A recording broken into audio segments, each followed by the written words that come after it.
अब अगर कोई भी आर्टिस्ट समझे कि हम ये कर लेंगे चल जाएगा तो स्टारडम के बलबूते पे तो पॉसिबल नहीं होगा। मेरे लिए मैं कहूँ मेरे लिए ये डेब्यू फिल्म है।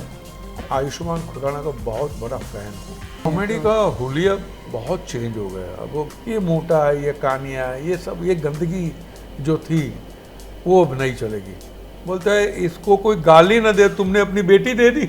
हाय, मैं Paresh Rawal, India TV showbiz पे जॉयता के साथ। ड्रीम गर्ल 2 एक ऐसा फ्रेंचाइजी जिसे देखने के लिए लोग इंतज़ार कर रहे हैं, और जब मैंने ट्रेलर देखा और जब मैंने इन्हें देखा तो मेरा एक्सपेक्टेशन लेवल जो है वो और बढ़ गया। बहुत बहुत स्वागत है परेश जी आपका इंडिया टीवी पर। और जैसा कि मैंने कहा कि आपकी एक झलक भर काफ़ी होती है। बहुत आपके फैंस, आपका जो फ़ैन बेस है ना वो अलग ही है। So according to you what is that one thing that connects you to your fans? देखिए, पहले तो मैं बहुत ही शुक्रगुजार हूँ उनके प्यार के लिए, उनके रिस्पेक्ट के लिए और उनके लॉयल्टी के लिए। और साथ में मेरी जिम्मेदारी और बढ़ जाती है कि I must choose the correct script. मैं तो अभी टाइम बहुत चेंज हो गया है, पोस्ट लॉकडाउन तो बहुत ही चेंज हो गया। अब अगर कोई भी आर्टिस्ट समझे कि हम ये कर लेंगे चल जाएगा तो स्टारडम के बलबूते पे तो पॉसिबल नहीं होगा। ऑडियंस आपको बिल्कुल दरकिनार कर देगी।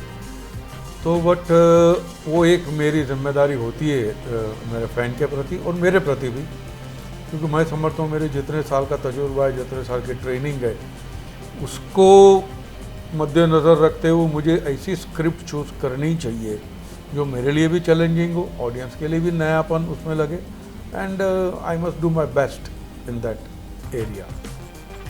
तो ऐसे जब अभी तो सीक्वल का ज़माना वापस आ गया ऐसे लग रहा है सब, तो ड्रीम गर्ल के लिए भी मतलब एक तबका ऐसा है जो इंतज़ार कर रहा है कि भाई पूजा से मुलाकात करनी है। तो इस पूजा से जब आपकी मुलाकात हुई सेट पर या ऑफ सेट, आपका क्या एक्सपीरियंस रहा? मेरे लिए मैं कहूँ मेरे लिए ये डेब्यू फिल्म है। अच्छा, माने कैसे कि first time I am working with Ekta ji, Balaji group के अंदर।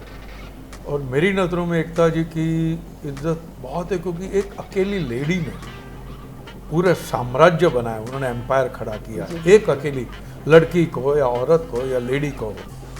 और इतने कट थ्रोट कॉम्पिटिशन के बीच में उन्होंने जो एम्पायर खड़ा किया, मैं उनको सलाम करता हूँ। तो उनके साथ काम करने का मेरा पहली बार मौका है। एंड दूसरी बात यह कि मैं आयुष्मान खुराना का बहुत बड़ा फ़ैन हूँ। देखिए, क्योंकि एक आर्टिस्ट होता है जो ही इज़ नोन, आप उसकी कैलिबर की चर्चा तब करते हो यू उचित किस्म की फिल्में चूज़ करते हैं, अलग अलग फिल्में चूज़। तो किसी भी फिल्म में बैकसीट लेने से भी कतराते नहीं हैं, क्योंकि वो इनसिक्योर्ड एक्टर नहीं है। ये नहीं कि मैं हीरो हूँ तो मैं हर फिल्म में देखूँ, बिल्कुल नहीं है। And is variety of roles ही हैज़ डन। मैं कहूँगा बहुत छोटी करियर है अभी जो आए हैं, उसके अंदर तो मैं बहुत बड़ा फ़ैन रहा हूँ। इस फिल्म में जब हम लोग प्रेस कॉन्फ्रेंस में बैठे थे तब भी हम लोटपोट हो रहे थे हंस कर, क्योंकि वो डायलॉग जितना हमने देखा है। एकता जिन्होंने शायद जर्मिनेशन के टाइम से वो जानती है तो भी वो इतना हंस रही थी, तो जाहिर सी बात है कि ऑडियंस के लिए तो बहुत कुछ होगा। हंसाना बहुत मुश्किल होता है, रुलाने से भी ज़्यादा मुश्किल होता है, और आपने तो ये मतलब over the period of time. और अगर जनता हंसेगी नहीं तो फिर आर्टिस्ट रोता है। बिल्कुल, ये भी होता है। तो ये जो हंसाने का जो सिलसिला है परेश जी, ये तो आपने बहुत शुरुआत में ही शुरू कर दी थी, और एक अलग किरदार के अलावा भी जब आप कॉमेडी में आए और बहुत सटल कॉमेडी करते थे आप, तो आज कॉमेडी को कैसे देखते हैं? राज जैसे अगर लेखक सामने आते हैं, कॉमेडी का हुलिया बहुत चेंज हो गया। अब वो बफूनरी नहीं चलेगी, स्लैपस्टिक पना नहीं चले, अनलेस उस स्क्रिप्ट की रिक्वायरमेंट हो। फिर वो जो एक गंदी कॉमेडी आती थी, किसी की physical double meaning, double meaning तो बिल्कुल रखना ही नहीं चाहिए।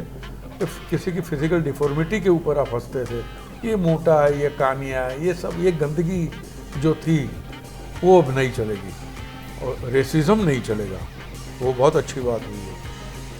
एंड अभी मैं एग्जांपल दूंगा कपिल शर्मा के शो का, या कीकू शारदा या सुनील ग्रोवर, इतने अच्छे अच्छे आर्टिस्ट हैं, इन्होंने इतना स्तर उसका ऊपर कर दिया है कि अगर आप उस किस्म की कॉमेडी नहीं करोगे, वो नहीं होगी, तो लोगों को मज़ा नहीं आएगा। और विथ ये जो बाकी के जो OTT प्लेटफॉर्म आए हैं, काफ़ी आपको देखने को मिलते हैं। स्टैंड अप कॉमेडियन आए हैं, एक से एक बढ़कर आए हैं। आपने कहा चेंजिंग टाइम, जो सिनेमा का जो एक वक्त भी बदला है, स्पेशली पैंडमिक के बाद लोगों का नज़रिया भी बदला है, ऑप्शंस बहुत मिल गए हैं, तो ऐसे में जगह बनाना बहुत मुश्किल हो जाता है। हर डायरेक्टर आजकल डरा हुआ है कि पता नहीं रिलीज़ करूँगा चलेगा कि नहीं, लोग आएंगे कि नहीं। लेकिन एक दो तीन फिल्मों से ऐसे लग रहा है जैसे ऑडियंस वापस आ रही है। आप गदर 2 देख लीजिए, या ओ माई गॉड 2 देख लीजिए, या फिर पठान से ये बात हम देख रहे हैं। So how do you see the change now? तो मेरे ख्याल से मुझे लगता है फिर भी ये थोड़ा अर्ली हो जाएगा। अपने आप को इतना फ्री कर देना, अभी तो सब मान जाना, बैठ जाना कि हो अभी रहा तो है। सब चलेगा, अब तो कुछ भी चल तो नहीं, बिल्कुल नहीं चलेगा। ऑडियंस कभी कभी क्या मूड में होती है, लेकिन अगर ऑडियंस ने तय कर लिया कि देखना है बराबर, नहीं तो मेहनत तो करनी चाहिए, अलग देना ही चाहिए। क्योंकि मैं ये भी समझता हूँ कि जो भी कोई स्टार बनेगा या आएगा, उसका ड्यूरेशन पहले जो स्टार थे उतना लंबा नहीं होगा। अभी बिल्कुल फ्राइडे टू फ्राइडे वाले स्टार होंगे, क्योंकि आप OTT पे भी देख सकते हैं। मनोज वाजपेयी जिस तरह का काम कर रहे हैं, जी, के मेनन जिस तरह का काम कर रहे हैं, इतना अच्छा सा काम करे, उनको कोई ज़रूरत नहीं फिल्म में। अगर फिल्म में उनको अच्छा रोल दो तो ही करेंगे वो, नहीं तो वहाँ पे है उनको एक्टिंग करने का भी मौका मिलता है और अच्छा काम भी हो रहा है। तो ये मान लेना कि बस अब तो वो हम ठीक हो गए, ऐसा नहीं है। अभी गुल खिले हुए हैं, तो बात नहीं है। ओ माय गॉड देखिए आपने पार्ट 2? नहीं, मैंने देखी नहीं, मैं देखूंगा। क्योंकि अब प्रोड्यूस किया फिर क्या देखना। वही तो, आप हैं ही उसमें। लेकिन उसे भी काफ़ी प्यार मिल रहा है, फिल्म को काफ़ी प्यार मिल रहा है, क्योंकि सब्जेक्ट अलग है, लेकिन आपका किरदार था कि आप ईश्वर पर भरोसा नहीं करते थे, ये किरदार ईश्वर पर भरोसा करता है। तो ये ट्रांजिशन आगे लेकर के जाता है, क्या ये आगे जाएगा और आगे जाएगा। और आगे आने वाली फिल्मों की अगर बात करें, हेरा फेरी आ रही है, वेलकम टू जंगल आ रही है, तो आवारा पागल दीवाना भी बन रही है। ये सारे मतलब ये जो पार्ट 2 जो है ना वो तैयार खड़े हैं। हाँ, नहीं? अभी तो कुछ लोग पहले पार्ट 2 बनाते, बाद में पार्ट 1 बनाते हैं। बिल्कुल। तो आपके सारे जो को एक्टर, स्पेशली अन्ना से बात हुई थी, सुनील शेट्टी बता रहे थे, he was very excited to कहते हैं can't wait for the film to come in. तो इसमें परेश रावल जो बाबू भाई है, बाबू भाई को हम किस तरह देखेंगे? बाबू भाई रहेंगे, होपफुली कुछ तरक्की हो गई थोड़ी, चेंज करे या उनको भी। या मेरी नज़र में आज की तारीख में भी और आने वाले 10-15 साल तक एक ही सीक्वल है जो मैं मानता हूँ, वो है मुन्ना भाई MBBS की लगे रहो मुन्ना भाई। अगर आपको सीक्वल बनानी है तो ऐसी बनाइए। इतने माने 150-200 करोड़ की गुडविल वाले कैरेक्टर है, उनको उठा के आप कहीं भी रख दो, अलग कहानी में, अलग बैकड्रॉप में, अलग समस्या के साथ, ऑडियंस उनके साथ जाएगी, ऑडियंस उनको देखना पसंद करेगी। लेकिन अगर वैसा का वैसा सेटअप है, सिर्फ अगर जोक चेंज होते रहेंगे तो थोड़ा पेट नहीं भरता है। आपको ऑडियंस का प्यार तो मिलेगा क्योंकि बहुत सुपर कैरेक्टर है और फिल्म की अपनी एक फ्लेवर है, बट अगर ये ऐसा हो जाए तो बहुत मज़ा आएगा। आई थिंक इस तरह मैं सीक्वल को देखता हूँ। और परेश जी, ड्रीम गर्ल 2 के बारे में, अपने किरदार के बारे में बताइए थोड़ा, क्योंकि हमने तो अभी झलक ही देखी है आपकी।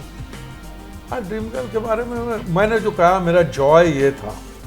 और मैं कभी कभी क्या होता है कि आपको ज़्यादा मीट चबाने को मिलता नहीं है कभी कभी, लेकिन फिर भी जितना है उतना मुझे करने में मज़ा आया है। और कहानी के साथ मैंने कहानी से हटके किरदार का होना न फिल्म को फ़ायदा करेगा और एक्टर को तो कतई फ़ायदा नहीं करेगा।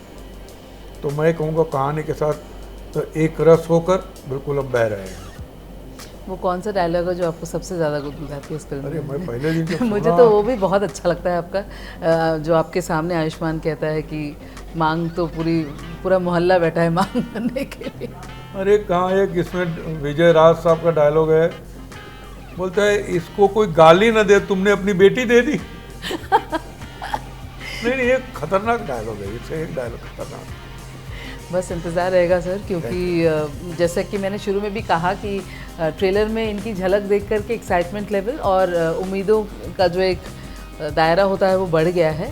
तो मैं उम्मीद करती हूँ कि फिल्म देख करके भी लोग हम भी उम्मीद करते हैं कि हम आपकी उम्मीदों पे खरे उतरे। Thank you so much sir.